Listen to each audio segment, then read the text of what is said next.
This is actually module number 3. And we are looking at LEDs. So today we are going to look at something called as nitrides. Okay, so this is like a PPT kind of thing instead of writing, because there are a lot of graphs and a lot of explanations to be written, etc. So it's mostly like a note or a PPT. Okay, fine. So we have seen in our last class that how can what is the working of an LED. So what all things are taken care of in an LED working, and also we have seen a basic structure of two different kinds of LEDs. What are these losses, etc. So here, actually, depending on the material, you can have different wavelengths of LED. So different wavelengths means you will have different types of light. The the old one, or the one which was very popular in olden days, was gallium arsenide phosphide LEDs, or gallium phosphide LEDs, which is basically um, an LED used for uh, or which is used to um, generate lights, particularly of red, orange, yellow, and green. Okay, so gallium phosphide material in different composition. Composition means different um, composition of gallium and arsenide. For example, it might be gallium 0.3, arsenide 0.7 phosphide. Okay, so the different composition means like gallium 0.3, arsenide 0.7 phosphide, which means that if you are doping like 100 atoms, then out of which 30%, 30 of them will be gallium and 70 of them will be arsenide. So you can change that composition. So depending on that composition, you will get different band gaps. Okay, so that's why it is called as a different composition. So depending on the composition is used for emission in the red, orange, yellow, and green wavelength. Okay, so you note that there is no blue or violet. We'll see why. So this is mostly the phosphide uh, composed materials are used for the wavelengths in the range of red, orange, yellow, or green. And the gallium arsenide phosphide system is a lattice match mismatch to gallium arsenide substrate, resulting in a relatively low internal quantum efficiency. So what does that mean is that you have a substrate or a wafer. Okay, so basically this will be gallium arsenide, and then you will deposit another layer of gallium phosphide over this. And there will be multiple layers of gallium phosphide in different compositions. Now, if this device to work, okay, and then what you need is you need something called a lattice matching. Basically, there should be some kind of a bond between these two layers. And so to have that bond, the lattice matching should be there between these two compounds or these two different semiconductors. So lattice matching means that you have a lattice which will be arranged in some structure, okay, like for example a cubical structure. So that is gallium arsenide, and then you are actually putting gallium phosphide over this cubical structure. Okay, so in that case, both structures should bond each other somehow. Otherwise, it is called as a lattice mismatch. And the problem with lattice mismatch is that the device will decompose very fast. Or decompose means it will like gets damaged very fast. Okay, or damaged very fast in the sense like faster, like 100 within like microseconds or nanoseconds, or maybe in seconds it will get whatever light is produced will be died out. Okay, so there should be some kind of a matching between these two. Now if there is no matching, um, still the device will work, but you will have a very low internal quantum efficiency. Means the number of radiative transitions will be very less when compared to the non-radiative transitions. The non so this mismatch will cause defects in the system, which will give you phonon transmissions. Phonon transitions, which is a non-radiative transition, and it will have a low internal quantum efficiency. Okay, it will be, I think the quantum efficiency is around 0.2%, which is very low for gallium arsenide phosphide. Okay, and there is something also luminous efficiency. It decreases substantially in the gallium arsenide phosphide with increasing phosphor content. Okay, so luminous efficiency means basically the intensity of the light that is given out. Okay, so it can be looked at as the number of photons generated is called as a luminous efficiency, and it dies or it decreases very fast as we increase the concentration of phosphide. Okay, fine. But if you don't have a phosphide compound or don't have a phosphide element in the semiconductor, it will not produce the desired light of the wavelength. Right? So these are some of the problems. So as a result, these LEDs are suitable only for low brightness applications. Ideally, for almost all the applications, you need to have a high brightness where you should have enough light. So in this older structure, you will have the LEDs of very low brightness. Okay. So then people researched on the system and they came out with a different compound, which is aluminum gallium arsenide over a gallium arsenide substrate. Okay. So this is a very drastic improvement in our from the lower wavelength, from the lower quantum efficiency uh, uh, gallium phosphide material to aluminum gallium arsenide material.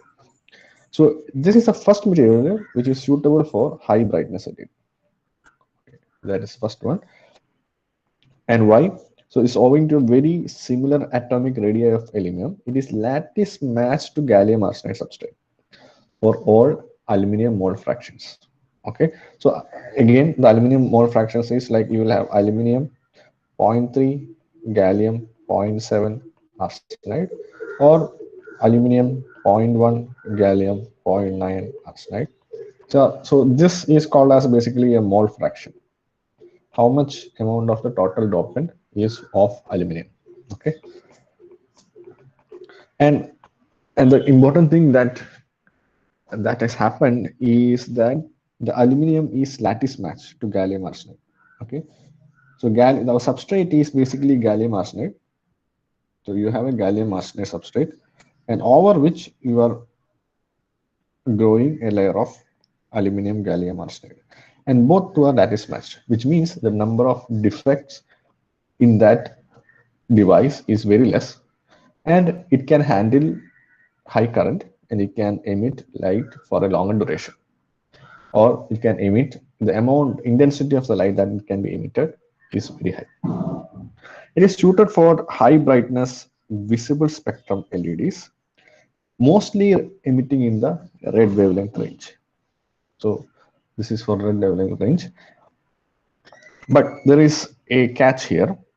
So gallium arsenide and aluminum gallium arsenide with X mole fractions. If X is less than 0.45, it is a direct band gap semiconductor. If you increase the mole fraction of aluminum, then it becomes a indirect semiconductor. Okay, so depending on the mole fractions of aluminum or gallium, you can have a direct semiconductor and indirect semiconductor. Usually LEDs work for LEDs are or light emitting diodes are of material of direct semiconductor. Once it crosses to indirect semiconductor, uh, it is very difficult to attain enough quantum efficiency to have a light emitting diode. Okay, so basically there's a crossover. So at some point of X, at some point of this mole fraction X, aluminum gallium arsenide will convert from direct to indirect semiconductor. And this crossover, so indirect to direct or direct to indirect crossover occurs at a wavelength of 621 nanometer. Okay, so at that wavelength, the radiative efficiency of aluminum gallium arsenide becomes quite low due to the direct indirect transition. So, so as you increase the mole fraction, your wavelength changes because the band gap changes. So you should understand that as X changes, there will be change in composition, which means there will be change in band gap, which means there will be change in the wavelength. That is true for all kinds of materials. Whichever material you consider, by changing the composition, you can always have a different band gap and a different wavelength, which will finally give you a different wavelength. Okay, fine. So at this crossover frequency, where you are crossing from direct band gap to indirect band gap, which is approximately around when it is emitting a wavelength of 621 nanometer, the radiative efficiency is very low. Okay, so if you are fixing the x value at some point and then you are using it for an LED, then it is fine. You will get high brightness LED, but still you will be getting only red. You are still not getting blue or violet or the higher frequency light. Okay, so this is of a lower frequency light which you will be able to attain from aluminum gallium arsenide over the gallium arsenide substrate. Okay, so I am hoping that you might have studied what a substrate is, what is growth, epitaxy, etc., in your VLSI or any related subject. So I'm not going too much into details of those uh, technical terms, and whenever it is necessary, I will explain. Okay, so then it came the nitride materials, and it was actually a revolutionary thing because it was founded around in 1990 by two Japanese scientists, and they won the Nobel Prize for that. Okay, basically for nitride LEDs, which emits particularly blue light. Okay, and the nitride LEDs are mostly of the material either uh, gallium nitride, aluminum gallium nitride, or Indian gallium nitride. So they might, so these are the main active region materials. So they might be grown on a substrate, which can be like a sapphire, sorry, spelling, sapphire or silicon carbide, etc. So there are different substrates on which these materials will be grown over here, which will give you blue light. So this is basically for high frequency light LED. Okay, and this gives you high brightness also.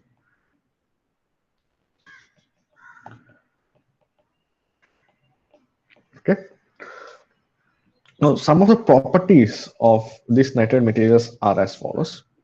So depending on you are using, so this should be aluminum, gallium, or indium with nitrogen, the band gap will range from 1.9 electron volt to right 6.2 electron volt. Okay, now what is the significance of this? So by having a nitride or nitrogen with a semiconductor, depending on the semiconductor that we are using, you can have a wide range of band gap.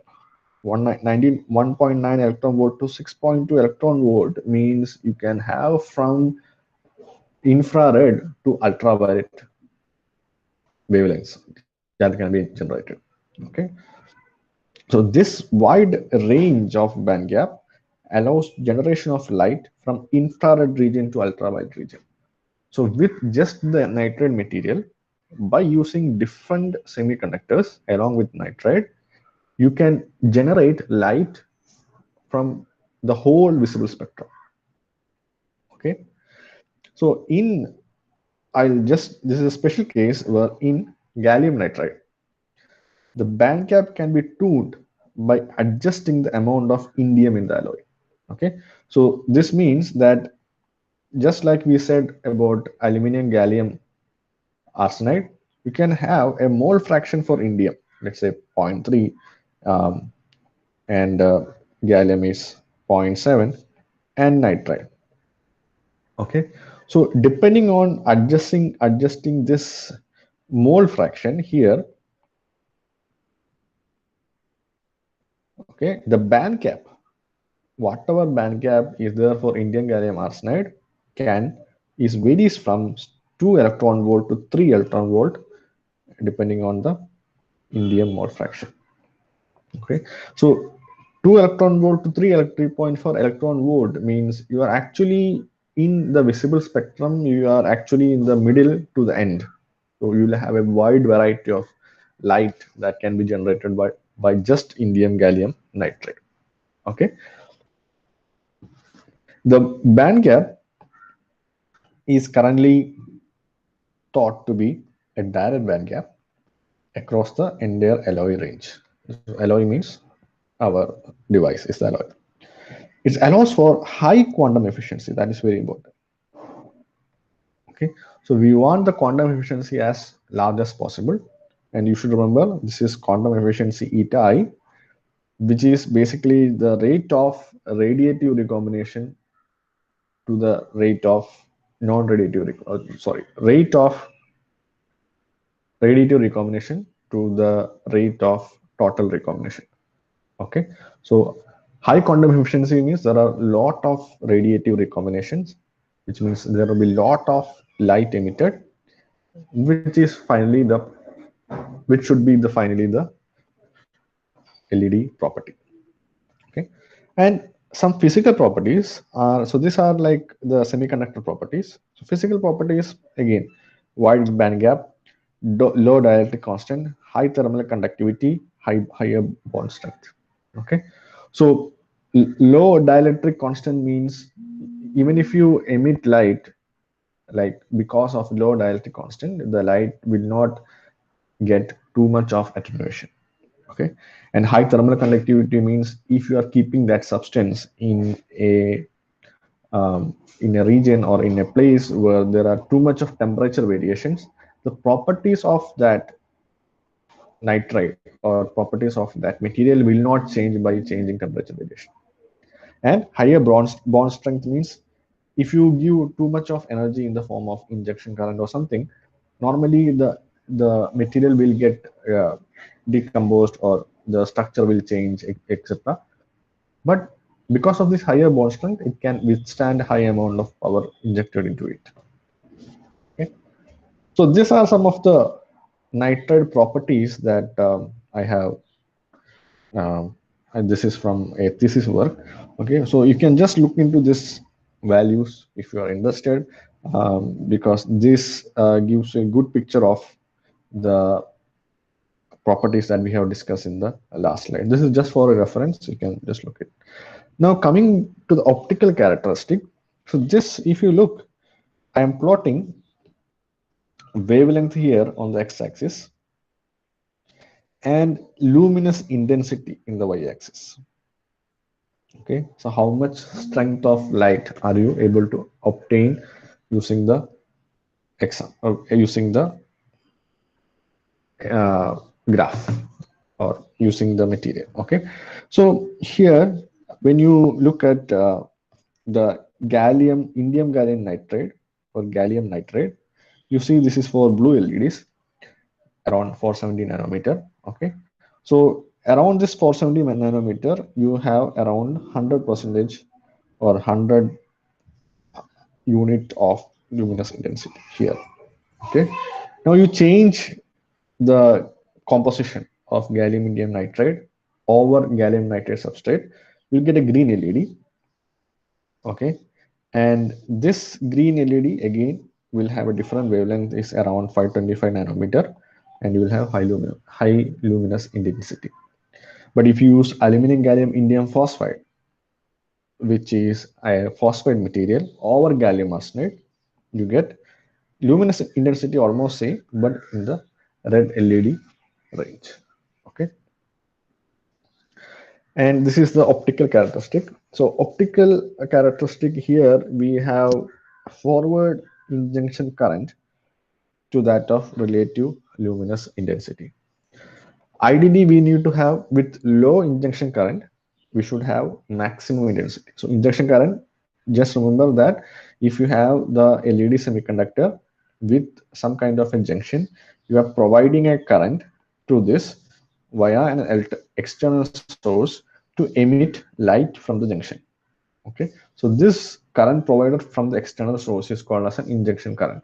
Okay, ideally you need to have, for very low injection current, you should have maximum intensity. Okay, so that should be the ideal case. So here if you look uh, at this point, let's say at 5. Okay, so if you draw a straight line up, okay, so at 5 milliamps, the luminance intensity of gallium in indium nitride is much higher than aluminum gallium indium phosphide. Okay, so with low injection current, you can attain high luminous intensity for nitride materials. Okay, so for nitride materials with low injection current,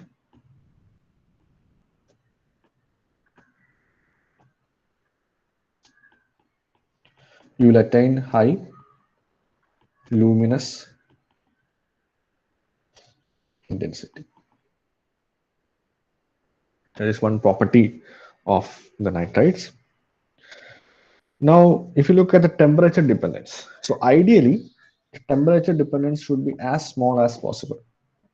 Okay, even if you vary the temperature, the intensity, luminous intensity, or the power output should not change. That should be the ideal case.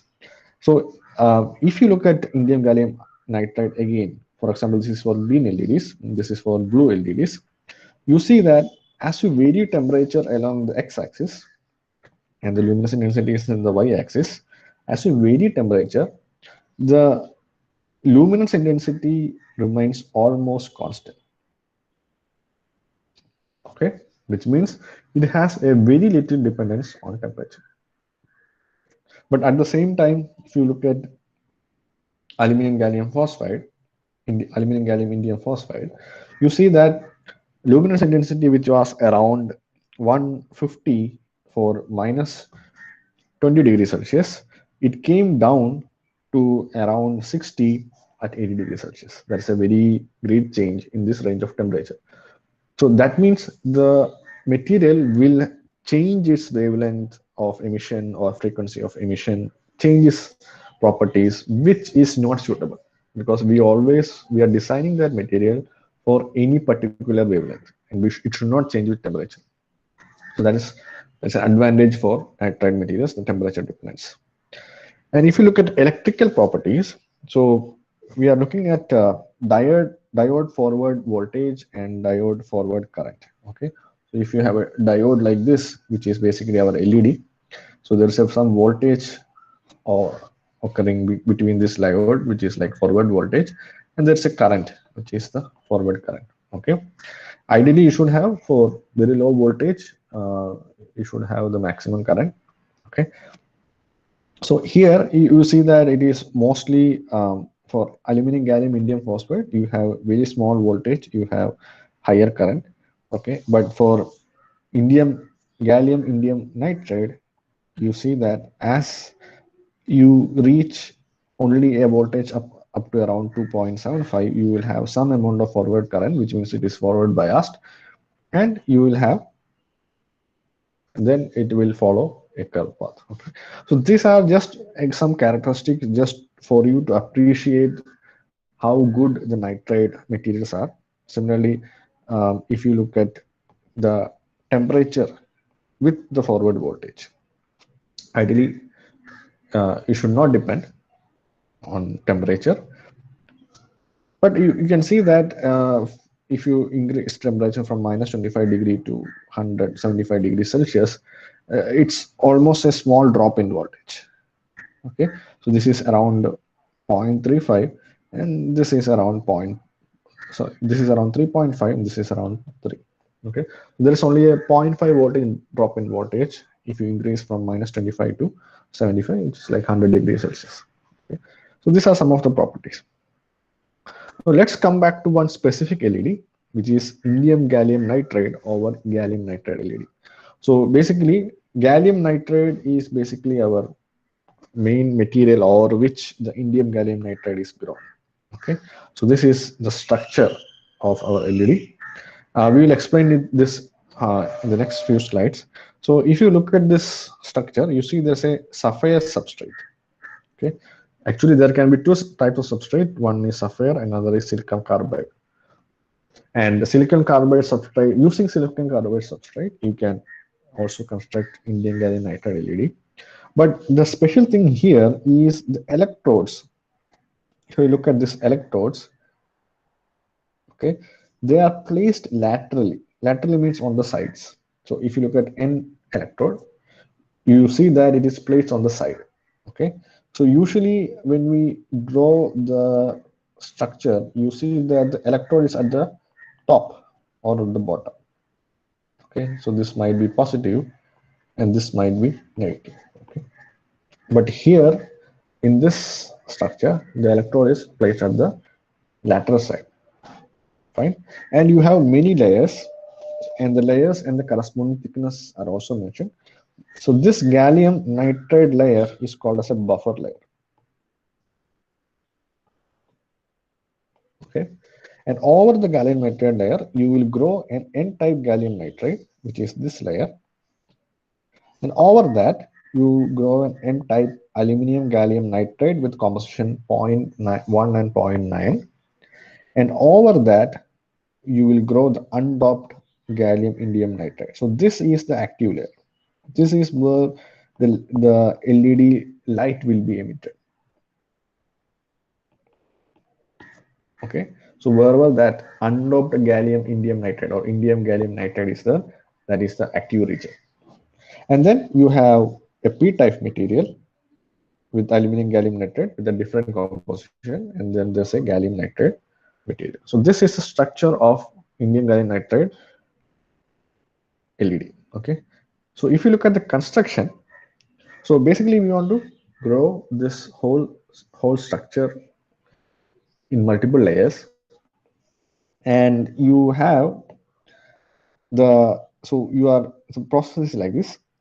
The laterally contacted device is constructed from a low temperature gallium nitride buffer layer first grown at 550 degrees Celsius, followed by a subsequent N gallium nitride layer, a 2.5 nanometer thick indium gallium undoped active region, a P aluminum gallium nitride cladding, and manganese drop P gallium nitride layer.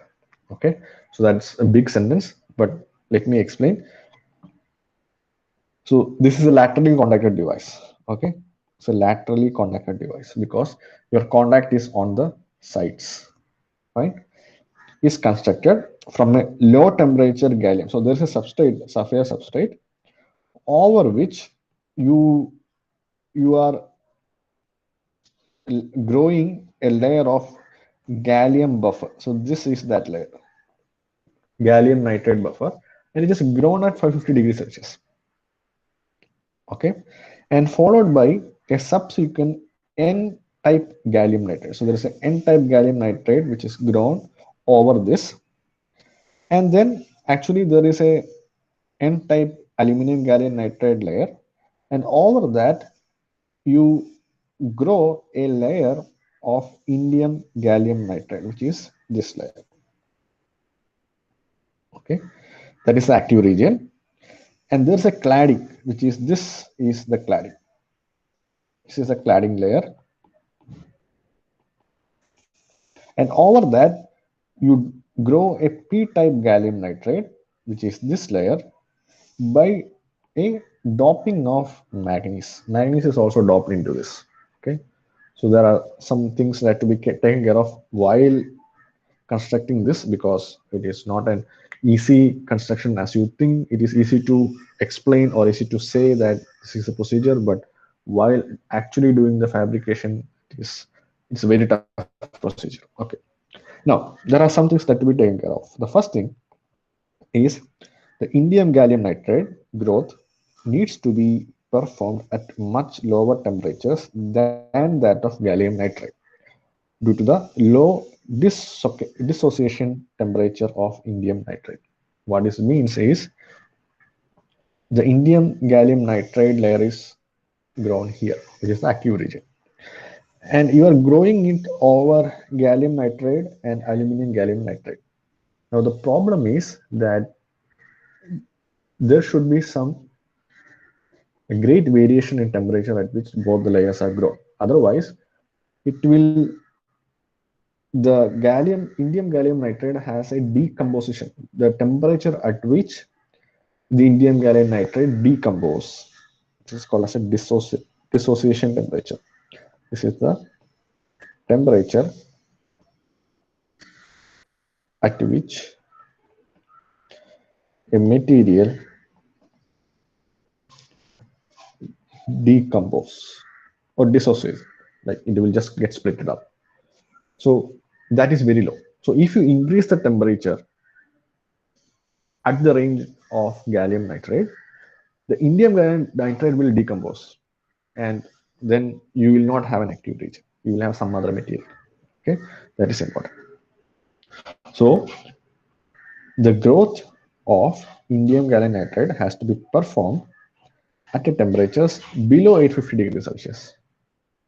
First thing, because of the high volatility of indium at common gallium nitride door temperature of above 1000 degrees Celsius. So gallium nitride is gone at 1000 degrees Celsius and indium nitride is gone at 50 degrees Celsius. That you should be careful. And then the rest is the normal etching procedure where you evaporate a p-type contact consisting of nickel and nickel gold and a thin nickel gold current spreading layer completes the LED process. So you will have this all those VLSI process where you create the mask and etch and you will like give away or wash away all the things. So after cloning reactive ion etching, TiAl was evaporated as an N-type contact metal. So you will finally have a contact metal at the lateral side and at the top. Okay, so this is the construction. Now coming to working, so working is similar to that of what we have seen in the last class, where you have a double heterostructure and you have this well. Okay, when you inject current, then basically the electrons will move from the in the conduction band, jumps into the well, and it will accumulate in the well. Okay, similarly the holes will also go up to the high energy level into the well, and then there will be recombination taking place at the junction by spontaneous emission, which will generate photons in different directions. Okay, this is not monochromatic, this is not coherent. It will emit the light in different directions because of the band gap of here. So this is indium gallium nitride and this is gallium nitride or aluminum gallium nitride. Because of the band gap, high band gap, the emitted photons will not be absorbed in the higher band gap region, so this will generate it out. Okay, so this is the normal working of the normal heterojunction LED that we have explained in the previous class. Okay, and all the losses will not be there because of the heterojunction structure, and by having, because of the quantum well, you will have more number of spontaneous recombination because there is a huge energy required for the electrons to jump or to come out of the quantum well. So if it needs to come out, it needs at least this much energy, around V0. Okay, so electrons and holes will be there in the quantum well, creating more and more number of photons. So this is the basic LED working. Now, if you look at the spectrum of indium gallium nitride on gallium nitride LED, you see that, so depending on the injection current, you see that the wavelength gets changed. Okay, so this is 0.1 milliamps of injection current. So this 0.1 is actually the injection current, which is the current that you supply. Okay, so when you supply 0.1 milliamps current, the wavelength ranges from 400 to around 550 nanometer. The peak comes at around maybe around 475 or 470 nanometer. Now, if you increase the current, okay, when you increase the current, you see that now the range has changed from this might be around 380 nanometer and this might be around 530 nanometer. Okay, so there's a shift in the wavelength. Okay, and you see that the intensity of zero point 0.1 at zero point 0.1 milliamps is around this much, which is around 50 units. Okay, as you increase the forward injection current, there is a change shift in the wavelength range from 400 to 550 to 380 to 530, and there is an increase in the luminosity intensity, luminous intensity. So EL means electroluminance intensity. Okay, so intensity has increased and the shift in wavelength. Now, as you increase it further, as you increase the injection current further, you see that the range almost remains the same.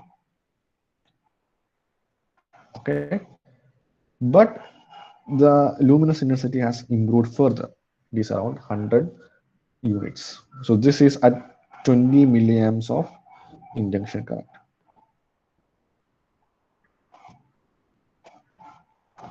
Okay, so this is a simple figure that you will be able to draw in your exams, where you can show that by changing the injection current, the luminous intensity increases, and there's a shift in the wavelength if you increase from zero point 0.1 milliamps to 1 milliamps. And if you increase further from 1 milliamps to 20 milliamps, the shift in wavelength is very less, but you can see a small peak here.